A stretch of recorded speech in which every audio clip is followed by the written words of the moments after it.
30 seconds, we're getting quick answers from people in Kauai. How did Hawaii become part of the United States? What do you think? I think it was adopted by the United States Congress. 1959, right? 1959? Yeah, I think. Okay. All right. So, and how did that process take place? Do you know? How did it take place? Well, the Congress voted it in, right? How did Hawaii become part of the United States? What do you think? Like a lot of other countries, it was taken over and colonized. Annexed? I don't know. That's fine. That's all we need to know. You know what happened? I want the nitty-gritty. Do you know how Hawaii, the islands of Hawaii, became part of the United States? Do you know the history? No. How do you think that Hawaii became part of the United States? Overthrow, basically. How did Hawaii become part of the United States? It hasn't yet.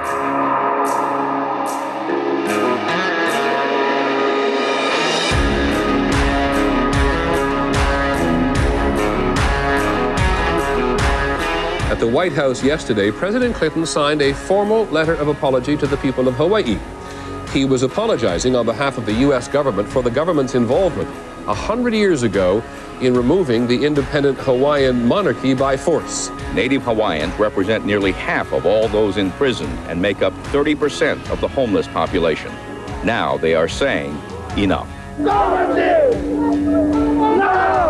It's difficult sometimes cleaning up the mess that Christians in the past have created. I don't know how to explain, but we just, we want our country back.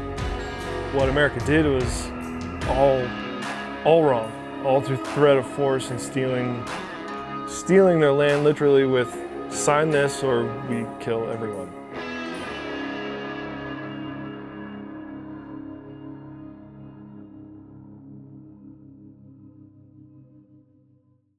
It's a really amazing story, the story of the Hawaiian people. Their history is fascinating to begin with in terms of thinking about what kind of discipline that they had to come from the South and to just eke their way to the Hawaiian Islands like over generations, really. And that in itself is an amazing history. But when they get to the islands and they begin to flourish and grow as a people, you have a point in time where God in His providence sent missionaries with the gospel. And these were Christians who were not perfect Christians. They were sinners who loved God and were forgiven, and they wanted to share that message, the message of the gospel of Christ and what He had done, His perfect life and death and resurrection, and that salvation was through faith in Him. And they went to the Hawaiian Islands and they brought the gospel.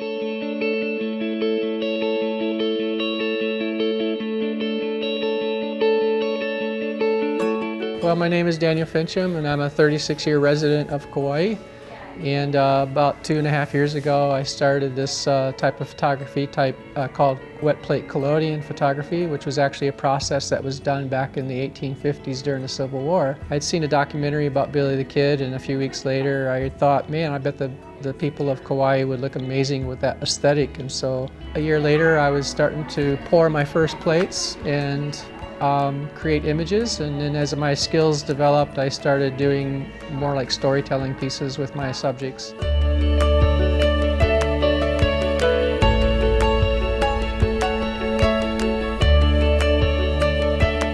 I think, being a Christian myself, I have read books on the early missionary movements in Hawaii and stuff, and I think the original intentions of the missionaries were good, but unfortunately greed took over, and Christians have gained a bad reputation over the years, not only for money grab and for land grab and taking from the Hawaiians and willingly buying up lands that Hawaiians gave up that they later regretted. They also basically the Haoles kind of lost their religion. The Haoles are the white people, or the visitors, whereas a lot of Hawaiians gained it. And in fact, one of the men that was in here the other day breaking down in tears, a big Hawaiian man, he was a Christian himself. And so there's a lot of Hawaiians that are Christians who still are very tied to their culture. And so that's kind of the way I view it also.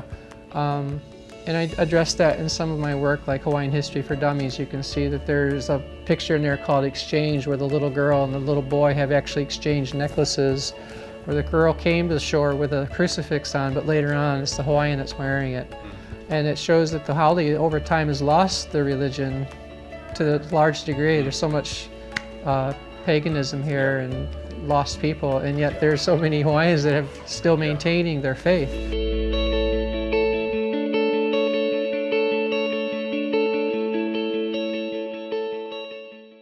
What's up, guys? Welcome back to another episode of Apologia Radio. This is the gospel heard around the world. You can get us at apologiaradio.com. That's APOLOGIA radio.com. That's where you go get all the past episodes, everything. Over 200 episodes we've done, engaging the culture, bringing the gospel, and we've had an amazing list of scholars, scientists, and theologians, pastors. And we are having actually a really important show today talking about Hawaii. If you guys don't know, Apologia Church is planning a church on the island of Kauai. And the story behind that is actually pretty amazing and compelling, and we've told it elsewhere, so I won't be doing that today. But we are on the tail end of the planning for the mission, and we are right about to send out families to bring the gospel, to love the Hawaiian people. And so I'm going to make an introduction right now. This is Pastor Luke Pearson. We call him the Bear. What up? I'm Jeff. They call me the Ninja. Jeff Durbin. They call me the Ninja. And this is Dustin Nelson. Greetings. He is a member of Apologia Church. Been with us for a very, very long time. He loves the Hawaiian people and has a delicious beard, of course. Oh, and yours is coming back quite coming nice. Back. Look at that. It's coming back. You just cut it off this morning and look at it already. I know. Okay. And Dustin is going to be going out to Kauai by God's grace and according to his will with his family to love the Hawaiian people and bring the good news to them. And of course, over here, Claudia Ramirez. Hello, hello. And he is also going out to Kauai to plant and to love the people that are there and communicate the good news. Okay, so let's talk. Apologia Church has been invested for about the last 2 years. In trying to discover what God would have for us in Hawaii. And we have, over the last 2 years, gone out numerous times to get to know the people of Hawaii, to try to figure out how we can love them, how we can serve them. We've discovered over the course of time of going out and getting to know the people on the island and just growing in our affection for them, we've discovered the plight of the Hawaiian people and had a much better understanding of what God has done on those islands in history. And we've learned about a lot of the tragic situations that have happened and a lot of the injustice. And of course, we've also learned about how some of the native people continue to feel about the injustice and the things that have happened on the island of Kauai. So let's just talk. Let's have a conversation about, let me just introduce it this way. Tell me, the two of you, tell us about your discovering the history of Hawaii, specifically about the gospel coming to the islands and the transformation that took place, and then learning about the injustice that has taken place. How has it impacted you, and what have you learned? Let me start with Claudia. Tremendously, and it's interesting because you have a people that we had essentially Puritan doctrine that came into the island, and you see a group of people come to faith in Christ, and the tragedy of it is that it was essentially the children of those same people that caused this deep hurt for these people. And so intertwined in all of that is something that's very compelling, and enough for I think all of us to get to the point where we really wanted to understand what that was all about. Because if as a church, planning a church there, if we were to ignore that or to dismiss that would be a massive failure on our part to ignore that it's a deep wound, and I think we've all experienced that. Yes, yeah. Dustin, tell me about how you feel about learning about the plight of the Hawaiian people and what's taken place there. I had a one word pop up in my mind, and that was betrayal. Do you know anything about the missionaries that came to the island? Well, there was one of the big fives too that came here and took everything from us. Why I say that, that's all came down about. When they came here, everything just went, just not say nothing, just come go with this lady, the other lady, and More so than the interbreed. politicians. More so than the politicians. When the gospel came to the Hawaiian Islands, the gospel came around 1820. 1820, the gospel gets to the islands, and there's this massive evangelistic movement to bring the good news of salvation to these wonderful people. And what's compelling about this story is just how fast the peace of God spread across the Hawaiian Islands and among the Hawaiian people. That is compelling. The story itself is insane. From 1820 to 1840, you had a 20-year time period there of love and evangelism. They weren't perfect. They didn't do everything right, but they communicated the love of Jesus Christ and salvation through him to the Hawaiian people, to the effect that in about 20 years, you have a Hawaiian constitution, the Constitution of the Hawaiian Kingdom. It's one of those tremendous moments in history where you see that the gospel penetrated a culture and a people to such a degree that within like 20 years of the missionary efforts in Hawaii, you had them so transformed that they were transformed to their constitution. So in the 1840 Constitution, you actually have wording that says that no law of the Hawaiian Kingdom will be at variance with the laws of Jehovah God. And that's a distinctly Christian name of God, the God of the Bible. And so not only did salvation penetrate the Hawaiian Islands and so infect the Hawaiian people that they were being transformed and sanctified and changed, but it's being changed down to how they viewed how they were to live as a society, their laws. Tell me about that Constitution. What does it say that makes it distinctively Christian? Well, initially what you see is essentially what the Constitution says is that there's not to be any law created that's going to be contrary to the law of Jehovah God, and which is amazing. Right? Yeah, it's just amazing. And so you see that transformation, you see it in society, but then you see it start to reveal itself within the government too, which is just phenomenal. Yeah, it really is. When you think about the fact that Hawaii could legitimately be called at a point in time a Christian kingdom, when you think about what that means, that the people of Hawaii were so changed by the message of Jesus that they saw him as the centerpiece of all their life. And the reason you know that's true is because they pointed to God in their system of laws. I mean, that's how radical a transformation that there was in the Hawaiian people. A lot of churches, when they need a new pastor, they'll kind of look towards the home base.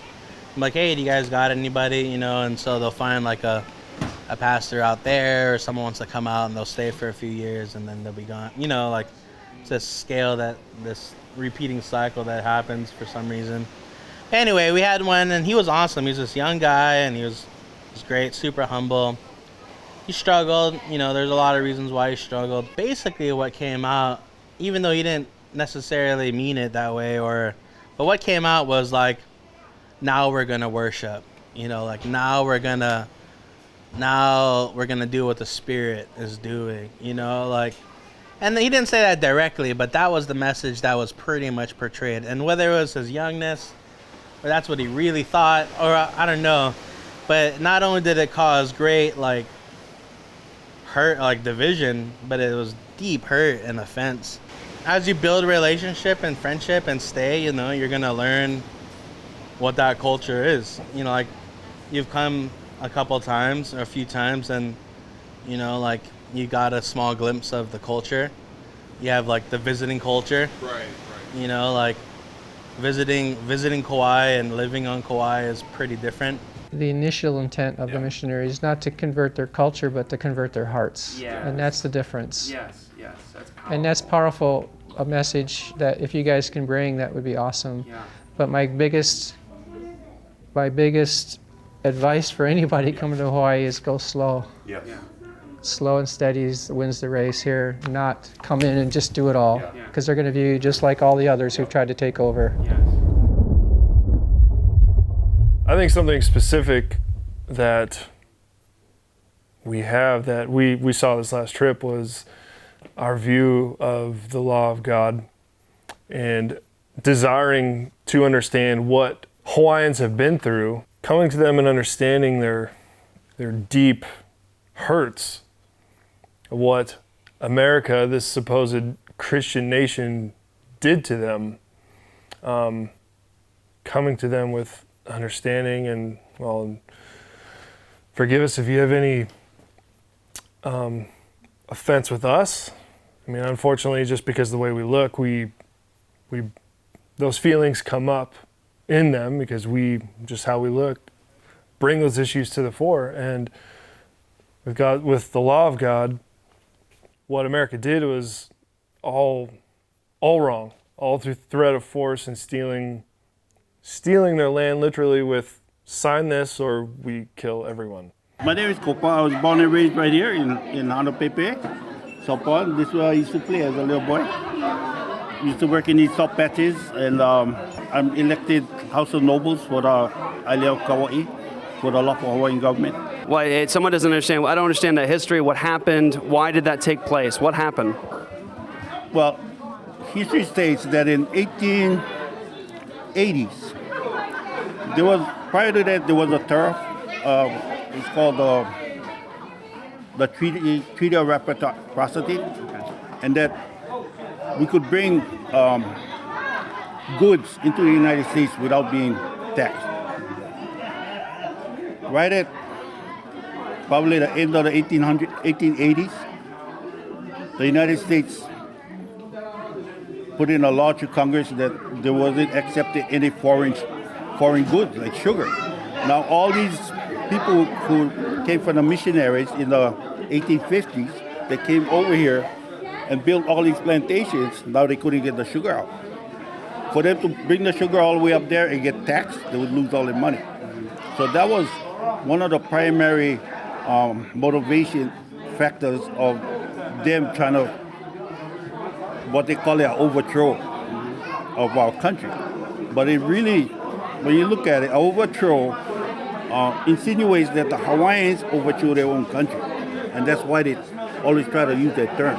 And we need to be corrected that it was an outright invasion of a foreign country. Okay. And a violation of treaties, right? So once they did that, they had to make Hawaii part of them so they could bring out the sugar and make money. It was all about money. And so we have Uncle Timmy and again? John. Okay, very nice to meet you, gentlemen. So tell me, what is the sovereignty movement? What is the purpose of what it is that you're doing right now? Get back what they took from us, okay. You know. I mean, for one thing, they're trying to tell you what to do of this. It's a no-no, you know. We want back our country, what they took, so right. How are we supposed to go about by, getting back our country, you know? The Hawaiian Islands were taken away from the Hawaiian people, the natives, in such with so much malice and, evil. I think that the American people generally have a portrait in their mind of America where we would never do such a thing. We would never treat people this way. It couldn't be true that the United States of America was involved in a treacherous deal, that the United States of America was involved in something so low and so obviously theft. I mean, we couldn't possibly have our hand in something like that. But when you look at the history, when you really understand what took place there, you understand that what took place was evil. It was theft. It was wrong on so many levels. So help me understand this. So from what I understand and the people that I've talked to that are natives, there was in many ways some tragedies and there was sin, of course, and initially when the missionaries made contact, but there were also a lot of blessings, tremendous blessings with the missionaries making contact with Hawaiians. There was obviously from a Christian perspective, the gospel, there was help in many ways. But from what I understand, and again, correct me, help me with this, it seems about 2 generations or so later, that's where there was a lot of corruption that came in terms of, you mentioned financial, a lot of monetary gain fueled corruption with the tariffs and the sugar, and so that entered in. The Queen, I've read a lot of what the Queen said, and some amazing, beautiful things she said about God, about the Hawaiian Kingdom, about righteousness, perpetuate righteousness. She actually said perpetuates the righteousness of Christ. I've read about the laws of the Hawaiian Kingdom. It was stated that no laws can be in variance with the laws of Jehovah God. So it seems like there was a lot of justice and peace and goodness, and then there was a lot of sin and corruption that entered.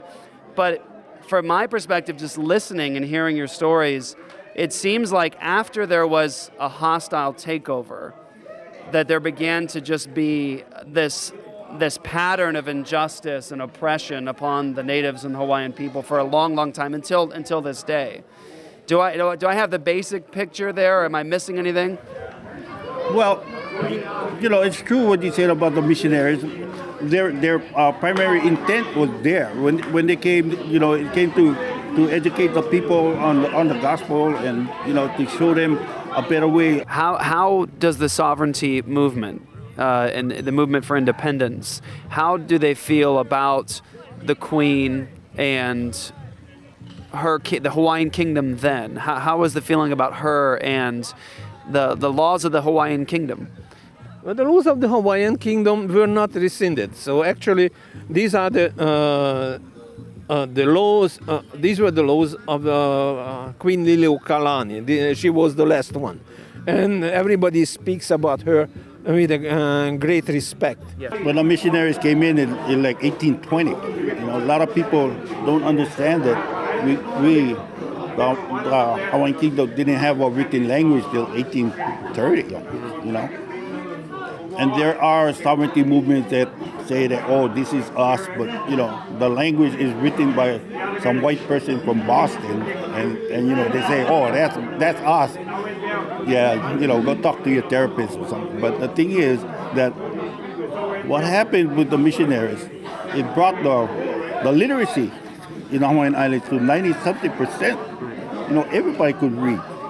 They could read both languages. Yes. They were very literate. So that was a good thing.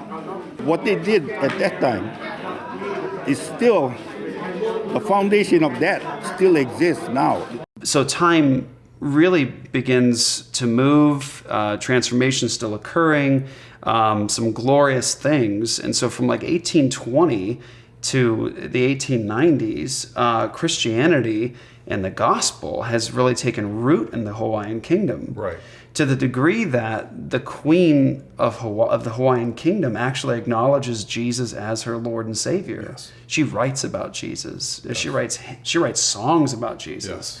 Yes. She points to Jesus and says, "I love him," right? And so one of the mischaracterizations of the Hawaiian people at this time, where they were basically acting like the Hawaiian people were like savages, right? Like they're like savages. Right. And one of the things the Queen said about that was like, do you think the gospel fell on like bad soil? Like, do you think it didn't take root? I mean, we've been impacted by the gospel. Right. So they were really a people that was really blessed by God. Where do things start to go south? Where does injustice start to creep in? Well, you see it, I think, initially when Kamehameha III he's king. He's monarch, right? And so you start to see these influences of the sugar industry. Okay. And so there's these land leases, there's exports of sugar. The Americans, and I believe there were some Europeans there also, they wanted to start to have more of a say in the government. Okay. And so it essentially it escalates to a point where you see Kamehameha dies, King David Kalakua, he comes to power, and what occurs is essentially you get to a place in 1887 where this new constitution is written, and he essentially is forced to agree to this constitution by threat of bodily harm. Really? And it's because of these essentially landowners. It's about money and land. This is really what it's all about. And the unfortunate part of that is those that are participating in this many of them are children of the missionaries who originally came to the islands. Okay. So you start to see fracture, you start to see a divide there. And again, he essentially again agrees to this constitution, but what ends up happening is he travels to the United States, and what he's attempting to do is gain really confidence from the United States and attempting to sign a new treaty. Okay. And he eventually dies in San Francisco. Kalakaua got sick. He had fever or something. Instead they let him rest, they took him to San Francisco to go see a doctor. Now that's what, maybe a month on a ship. Right. So all that shows, when you look at it from an open point of view, that they were waiting for him to die, because now a lady would become a queen. Prior to his death, he names Liliuokalani who's going to take the throne if he should perish, and she does, and course of events, she essentially wants to change the Constitution back to the way it was prior to 1887. Her first thing she wanted to do was to bring the 1863 Constitution back into effect. So our people, the Hawaiian natives, the Nestles, would have the power again over their own government. They took away all the people from the government, so now all these foreigners was voting. They had the power to vote.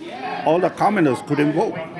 And that's what caused really the overthrow of the Hawaiian Kingdom. And there were some very central figures in that. A gentleman by the name of John Stevens, he was a diplomat in the United States, and he was one of the cohorts that was involved in the overthrow. And in his background, which is actually pretty interesting, he was originally a minister. He attended Maine, a seminary in Maine, and became a Universalist pastor. He eventually leaves the Universalist church, and he gets into the newspaper business with a guy by the name of James Blaine. And James Blaine, he winds up becoming the United States Secretary of State and appoints Stevens to the position in Hawaii. So you see this, you see the politics of it. You see that you can just see this, the roots of just this corruption that was occurring, and at what eventually led to the overthrow. And it was the grandchildren of the missionaries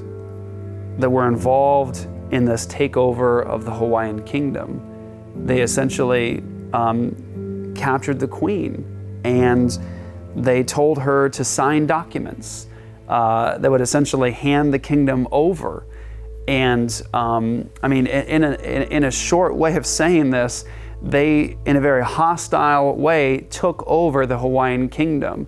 And the queen herself, when she's essentially locked away, she's thinking about her people. She doesn't want bloodshed.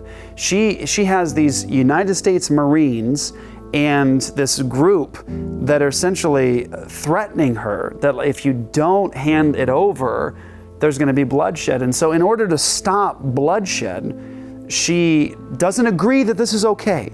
She just essentially signs over her authority temporarily, in the hopes that the United States government would eventually see what was taking place, investigate, and then stop it, and then hand the kingdom back over to her. And the best way I can put it is, I think that when the United States government realized that they had the Hawaiian Islands, it didn't matter what took place. It didn't matter how it happened. It belonged to us now. What they did may have been legal according to the mainland's law, according to Americans' law, but it was not legal according to God's law. They stole. They moved their boundary markers to where they did not belong. They extended their reach, and they threatened the queen with genocide, with the murder of her people, unless she signed this document. Hate in their hearts, covetousness. They wanted what was not theirs. They wanted control over it, and were willing to murder for it. There's clearly hatred in their heart towards this people. On the actual day of annexation, the Queen shuttered herself at Washington Place, surrounded by her court, by the princes, by her ladies-in-waiting, and they had a solemn picture taken. On the other side at Iolani Palace, There were sharpshooters pointed out. There was still tension in the air that something might happen. But when the Hawaiian flag was lowered, it was said that it was cut into small little 2 to 3 inch ribbons and given out as tokens of remembrance to the sons and daughters of the missionary families, so that they could keep those as little tokens of their great victory over the Hawaiian Kingdom and the end of the tyranny of the Hawaiian monarchy. That's why I say they should beg forgiveness from these people and from God. The Queen of the Hawaiian Kingdom was a believer. She loved Jesus. I mean, even when she was essentially captured and held, she is writing songs about Jesus. I live in sorrow, imprisoned, but you are my light.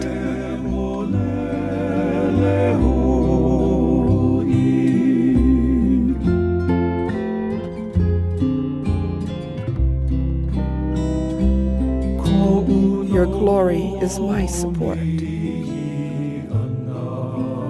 Behold, see the sins of man, and instead of malevolence or anger, please forgive and cleanse.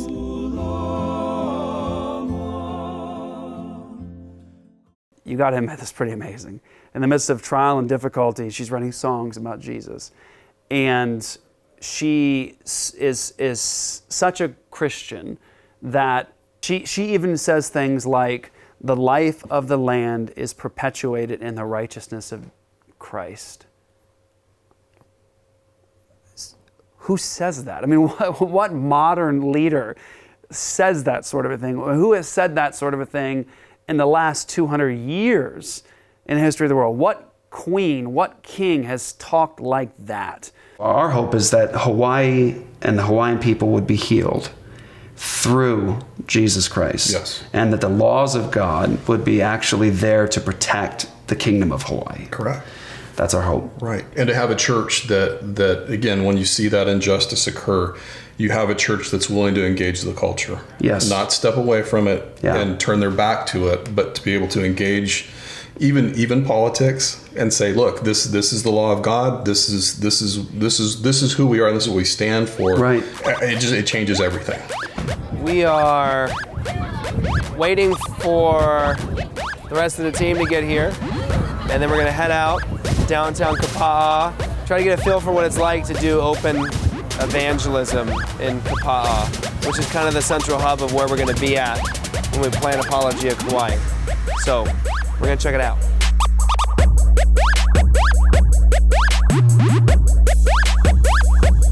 What do you think is like the normal spiritual climate of the Hawaiian Islands? What is it? Is it just sort of like a believe whatever you want, like sort of a thing? Or what's dominant? What do you think are like dominant religious or spiritual influences in Hawaii? Kind of like more like Mother Earth, like nature as like its own God, like Yeah.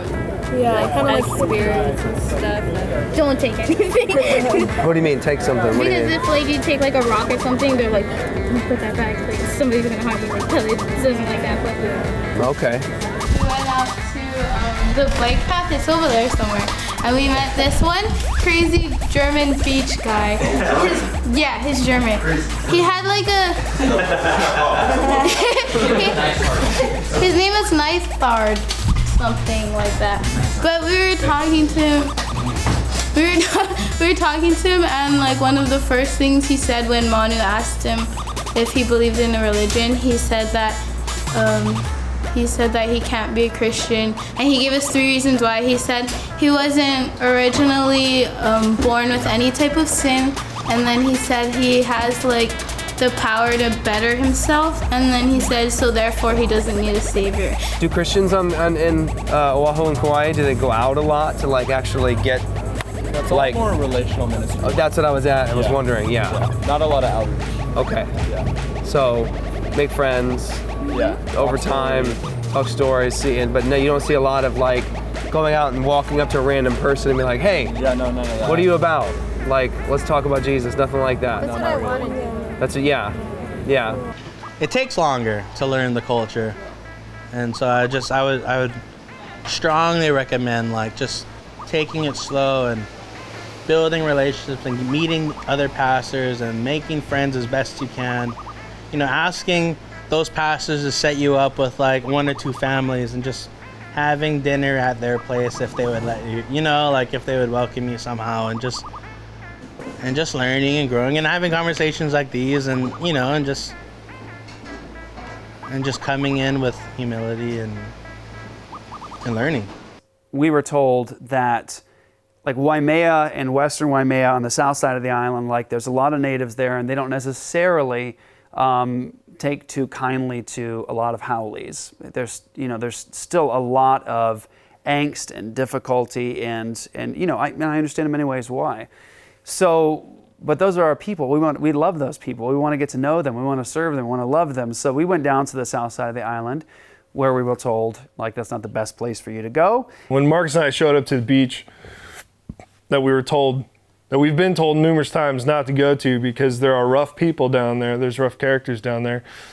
We went anyway, and Jeff and Luke were there already. And when we pulled up, there was this truck that had Kingdom of Hawaii and flags and stuff all over this truck. And I'm like, that's the guy we got to talk to. We got to find that guy. And I remember that I could look in the eyes of these amazing people, and there was some indifference or slight hostility, like, why are you here today? Like, don't you know you're not supposed to be here on this day, kind of a thing. I don't know. You got the sense that maybe I'm not supposed to be here today. They don't want this haole showing up. But we were there because we wanted to hear them. We wanted to hear their story. We wanted to love them, and we wanted them to be able to share with us, like, what is it like living here, and what is your history? Boy, did that flip me on my head. I was not prepared for what at all was going to happen. And then I ended up having conversations with all these wonderful natives with so much love and grace to them. And they just welcomed us. They fed us. They're pouring food on our plates, and they're letting us drink from the same community cup, and they're just putting their arms around us. And then the feast started. He just kept coming with, I don't remember, it was just a plethora of seafood on my plate. And after piling all the seafood, he tops it with a chicken. This is so good. I'm gonna have to stop, but I don't want to stop. They just kept feeding us. And I just felt welcomed by them and so loved and cared for. My heart was so full. And like this whole community was so tightly knit together. They all knew one another and cared for one another, and they welcomed us. They let us listen to them and be a part of their story. And it was such an amazing experience because we didn't anticipate it. In God's providence, He carried us there. He granted us this opportunity to sit with some of the most amazing people I've ever met in my entire life, and I mean that, and to just be loved by them and get to love them back and to get to hear their story. It was truly an amazing experience that I'll never forget.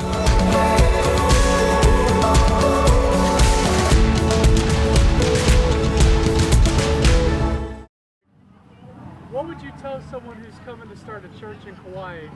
What would you not want them to do? Well, we tell you the truth, we have a lot of church. We don't need no more churches no more.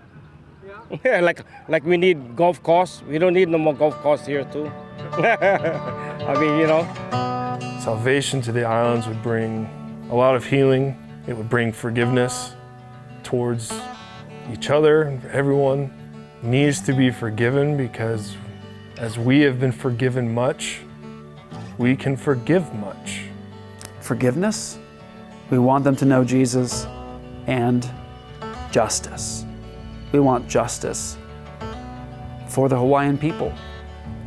One of the promises, actually, of the Old Testament in the book of Isaiah was that when this Messiah comes, He is going to bring justice, that the coastlands would wait for His law. So part of what God does in salvation is He not only brings you to Himself and brings you to peace with Him, but He also causes you to have a desire within you for justice and a love for His law. And one of the things that I think is taking place in the world at large right now is people are realizing the injustice that surrounds us on a daily basis, and I think they're crying out for justice. And there's only one ultimate place you can find that standard, and that's in God's Word. We do know that Jesus says that his kingdom is like a small seed that grows into a large tree. That the kingdom is like yeast and a lump of dough, and it fills and permeates the entire batch. Prayer is that Jesus will do that, that he might use us as his hands and feet to expand his kingdom on those islands, and eventually pointing back out to the world, so when people come, it will be Garden of Eden again. That God will bring his salvation to this land that will not only heal people and land, but heal people when they come. So our hope is that there would be ultimate peace brought to this situation. Yes. However God sees fit. We'd like to see something in terms of harmony brought to the situation. Never just sort of a passing, a wave of the hand, oh, it was really wrong what we did. Thanks. And then we move on the way we were. You have to acknowledge and say, how do you now deal with the victim? How do you now deal with harmony?